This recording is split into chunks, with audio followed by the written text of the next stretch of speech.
The Macedonian left flank is under the command of Parmenio. He awaits the charge, knowing that his task is to keep the Persian line engaged.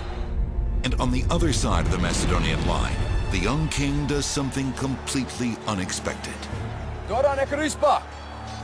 He turns his cavalry to the right. In an unexpected move, particularly unexpected to King Darius, Alexander begins to ride parallel to the line of battle. A curious move in the eyes of Darius, who's concerned that Alexander might ride off of the prepared battlefield at Gaugamela. Or, more likely, Alexander might outflank him, might be able to turn to the left and ride down his flank, thus carving him up in detail. So Darius can't tolerate this. He sends signals to his cousin Bessus, commander of the Bactrian cavalry, the heavy cavalry, on the Persian left. He says, "Stop that." Bessus makes his move with his cavalry. They begin to ride parallel with Alexander. This unorthodox tactic is unsettling to Darius, but he has little time to be concerned. For in the center of the battlefield, the unbreakable phalanx of Alexander's army is about to clash with the elite guard of the Persian force. And now, two empires, two continents, and two armies meet head-on with the fate of the world in the balance. The battle has begun.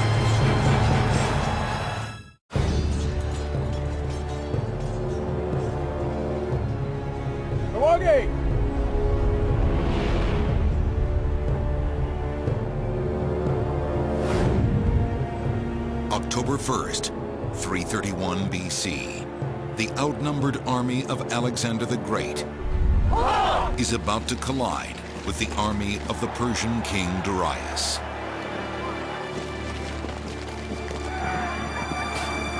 The battle is underway.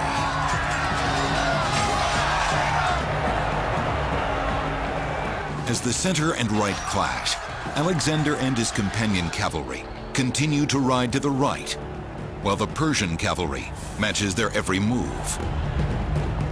But Alexander has a hidden advantage. Running on foot between the horses of the cavalry is a complete regiment of peltasts, Alexander's light infantry. Peltasts were the skirmishers who were seen all around the battlefield, in and out, with lots of variety of weapons.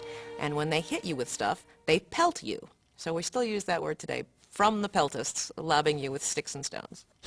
Now, they used several weapons, these peltasts. They used short bows, short-range arrows. They used javelins. They'd have a weapon much like this, a light, very aerodynamic spear, not designed so much for range, but designed for velocity. From that, we get this sort of thing. Charles, thank you. This is the modern scholastic competition, Olympic-style competition, javelin. Thing to remember is, from that came this. How effective are they? Let's see.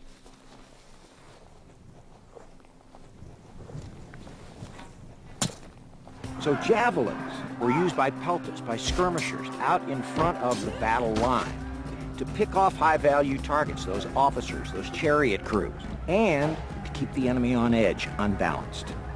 One of the other weapons that they used was really quite common to the era. It was called the sling. They might look something like this. A very simple piece of gear.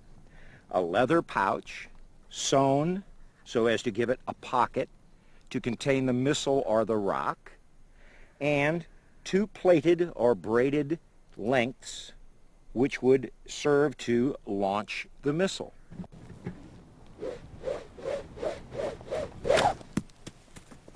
Now, that stone may not look like it have injured anyone downrange, but imagine this. 200 or 300 peltasts, all armed with these slings, all throwing metal objects or rocks into the enemy line of battle. Somebody's going to get hurt. Or more importantly, somebody's going to get rattled. With the peltis hidden from the Persians, Alexander moves steadily across the battlefield. The hidden peltis will be one of the keys to Alexander's strategy to win the battle. As Alexander rides, the front line of the Persian army begins to feel the full power of the Macedonian phalanx. Seeing his elite troops pushed back, Darius decides to deploy his most feared weapon, the scythed chariot. A scythe chariot was basically a two-wheeled chariot with scythes, so blades attached to the wheels, so they stuck out horizontally, so they would cut down people who they hit. 200 scythed chariots, the supreme weapon of the Persian army, burst forth from Darius's front line. Most opposing commanders might have seen only two defenses against this onslaught.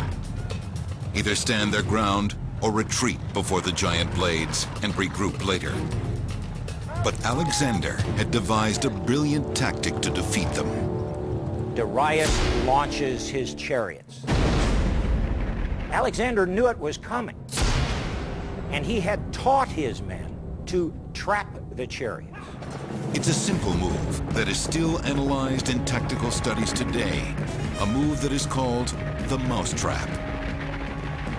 No horse is going to come toward a bristling line of men with sharp, pointy sticks. So if you open a space, that horse will come into that space. He will be trapped. You can gut the horses, you can pull the charioteers down and kill them. And that's what he did. In a sort of tactical judo, the Macedonians used the chariot's own momentum against them. Within minutes, the threat from the Persian chariots is neutralized. The chariot will never be used again as a significant weapon of war. As the battle rages on, Parmenio's left flank is under heavy attack and is near collapse. On the other side of the battlefield, Alexander continues to ride away from the fight. But why? The Battle of Gaugamela has reached a critical juncture. The Macedonian phalanx are engaged on the front line, while Alexander continues to ride across the battlefield on the Macedonian right. And on the Macedonian left flank, Parmenio is in trouble. His outnumbered troops are on the verge of collapse. He attempts to contact Alexander, asking for reinforcements, but his message does not get through. Battlefield communication in ancient warfare was primitive at best. They had trumpeters who would play a certain set of notes, and you would hear those set of notes and recognize it as a signal for your unit.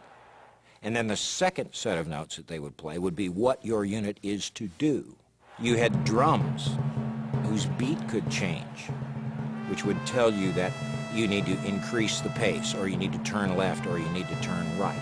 It was very difficult, and it was probably very, very confusing. The fog of war and the rattle of battle was a literal problem in those days. Communication was tough.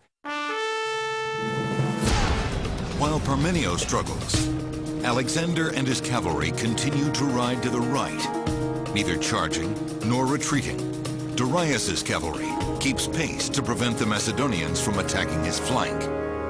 Alexander angled his force farther and farther and farther off of the killing zone, and he actually went kind of out of the whole prepared field that Darius had set up for him, making Darius pull cavalry out of his line to keep from being outflanked. And as Darius pulled that cavalry out of his line, the line thinned out in the middle. And as that happens, the center of the Persian line cannot shift left to cover the hole that's left. Alexander then spots the gap in the Persian line of battle.